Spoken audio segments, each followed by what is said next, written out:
মোহাম্মদ লুৎফর রহমানের উদ্যম ও পরিশ্রম প্রবন্ধটি তোমাদের জীবন গড়ার জন্য একটি অমূল্য দিক নির্দেশনা।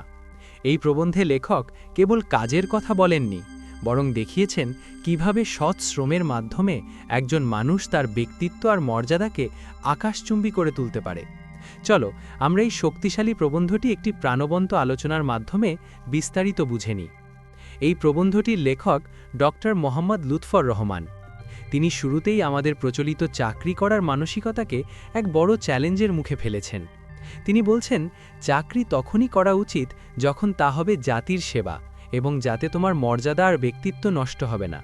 কিন্তু যখন চাকরি কেবল দুবেলা খাওয়ার সম্বল হয়ে দাঁড়ায় এবং যেখানে সত্যের চেয়ে বস বা ঊর্ধ্বতন কর্মকর্তার আদেশ বড় হয়ে ওঠে, লেখক বলছেন তেমন চাকরি থেকে দূরে থাকাই ভালো।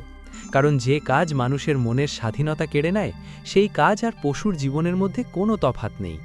তিনি খুব কড়া ভাষায় বলেছেন, নিজেকে পঙ্গু করে ব্যক্তিত্বহীনভাবে বেঁচে থাকা এক ধরনের পাপ। এরপর লেখক ব্যবসায়িক সততা আর শ্রমের মর্যাদা নিয়ে কথা বলেছেন। তোমরা হয়তো ভাবো মুদির দোকান করা বা ছোটোখাটো ব্যবসা করা লজ্জার কাজ, কিন্তু লেখক বলছেন অসৎ উপায়ে ধনী হওয়া বা চুরির মাধ্যমে সমাজে প্রতিষ্ঠা পাওয়ার চেয়ে একজন মুদি হওয়া অনেক বেশি গৌরবের। কারণ মুদির উপার্জিত পয়সা পবিত্র। চরিত্র তোমার নিজস্ব সম্পদ, তাই সামান্য কাজ করে টাকা আয় করলে তোমার জাত যাবে না, বরং মিথ্যার আশ্রয় নিলে আর পরের গোলামি করলে মানুষের সম্মান নষ্ট হয়। তিনি ইউরোপের উদাহরণ দিয়ে দেখিয়েছেন যে সেখানে ছোট ছোট কাজ করেও মানুষ মহত্ব অর্জন করতে পারে। হীন সেই ব্যক্তি যে কুঁড়ে, আলসে এবং চোর। যে সৎভাবে কাজ করে সে কখনোই হীন নয়। প্রবন্ধের একটি বড় অংশ জুড়ে আছে কাজের প্রতি শ্রদ্ধাবোধ। লেখক আমাদের মনে করিয়ে দিয়েছেন যে কাজে মানুষের জাত যায় না। তিনি বিলেতের এক পণ্ডিতের গল্প বলেছেন, যিনি অগাধ জ্ঞান অর্জন করেও এমন কাজ শুরু করেছিলেন যা আমরা করতে লজ্জা বোধ করতাম, কিন্তু তার জ্ঞান আর গুণের কারণে মানুষ তাকে সম্মানের সাথে উপরে টেনে তুলেছিল। আমাদের চারপাশে আমরা মিস্ত্রি, কামার বা কুলিদের দেখি।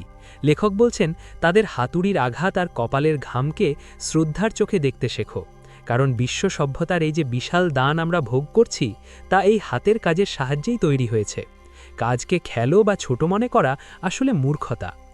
তোমাদের মধ্যে অনেকে হয়তো বলো, আমাদের জন্য কোনো কাজ নেই, যেদিকেই যাই কেবল ব্যর্থতা।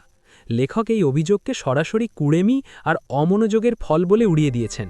তিনি ডক্টর জনসনের উদাহরণ দিয়েছেন। জনসন লন্ডনের মতো শহরে মাত্র কয়েক আনা পয়সা নিয়ে গিয়েছিলেন, কারো কাছে হাত পাতেননি। বন্ধু একজোড়া জুতো উপহার দিলে তিনি তা অপমানে পথে ফেলে দিয়েছিলেন, কারণ তিনি কারো দয়া চাননি। এই যে নিজের ওপর বিশ্বাস আর কঠোর পরিশ্রম, এটাই মানুষকে বড় করে। জনসন অনেক রাত না খেয়ে কাটিয়েছেন, তবুও দমে যাননি। তার এই বীরত্বপূর্ণ লড়াই আজ তাকে অমর করে রেখেছে। লেখক আরভিং সাহেবের একটি মজার কিন্তু গভীর কথা তুলে ধরেছেন। কুকুরের মতো চিৎকার করো, তবুও কিছু করো, সিংহ হয়ে ঘুমিয়ে থাকার কোনো মানে নেই।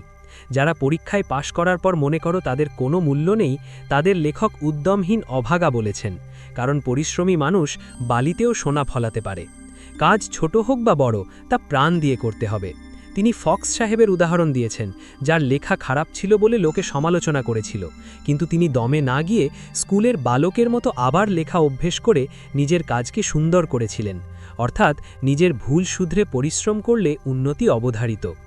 এরপর আসে দৃষ্টি ও মনোযোগের কথা। লেখক এক জমিদারের গল্প বলেছেন, যিনি তার জমিতে কোনো লাভ করতে পারছিলেন না, কিন্তু একজন ইজারাদার সেই একই জমি চাষ করে অনেক ধনী হয়ে গেলেন। কেন জানো? কারণ ইজারাদার বেলা 10টা পর্যন্ত ঘুমানো বাবু ছিলেন না, তিনি ছিলেন কঠোর পরিশ্রমী। স্কট সাহেবও এক যুবককে উপদেশ দিয়েছিলেন, বিশ্রাম যদি করতে হয় তবে কাজ সেরে করবে। সময়ের যারা সদ্ব্যবহার করে তারাই শেষ পর্যন্ত জেতে। লেখক বলছেন, প্রতিদিন মাত্র 1 ঘন্টা করে কাজ করলেও বছর শেষে তার ফল দেখে তুমি নিজেই অবাক হয়ে যাবে। এমনকি প্রতিদিন মাত্র 10 লাইন করে লিখলে বছর শেষে তুমি একটি আস্ত বই লিখে ফেলতে পারবে। পরিশেষে লেখক ব্যবসার ভেতরে সাধুতা আর সত্যের জয়গান গেয়েছেন। ঢাকার নবাব বংশের প্রতিষ্ঠাতা আলিমুল্লাহ যে একজন সাধারণ ব্যবসায়ী ছিলেন, সেই উদাহরণ দিয়ে তিনি বুঝিয়েছেন যে ব্যবসার মাধ্যমেই জাতির কল্যাণ হয়। ইংরেজরা আজ যে বিশ্ব শাসন করছে তার মূলে রয়েছে তাদের বাণিজ্যিক দক্ষতা। লেখক আমাদের ব্যবসায়িক নীতি শিখিয়েছেন, নিজে যা কিনলে ঠকতে বলে মনে হয় তা অন্যকে দিও না। অল্প লাভ আর মিষ্টি ব্যবহারে যে সুনাম অর্জিত হয় তা লোকসানের 10 গুণ ফিরিয়ে আনে। সার কথা হলো, চাকরির পেছনে সোনার হরিণ না খুঁজে নিজের শক্তির ওপর ভরসা করো। মিস্ত্রি, কামার বা দর্জি হওয়া লজ্জার নয়, বরং অশিক্ষিত হয়ে আলস্যে জীবন কাটানোই লজ্জার।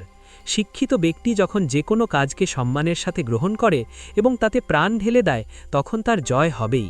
আত্মার অফুরন্ত শক্তিকে মানুষের কৃপাপ্রার্থী হয়ে নষ্ট না করে উদ্যম আর পরিশ্রমের মাধ্যমে নিজেকে গড়ে তোলাই এই প্রবন্ধের মূল শিক্ষা।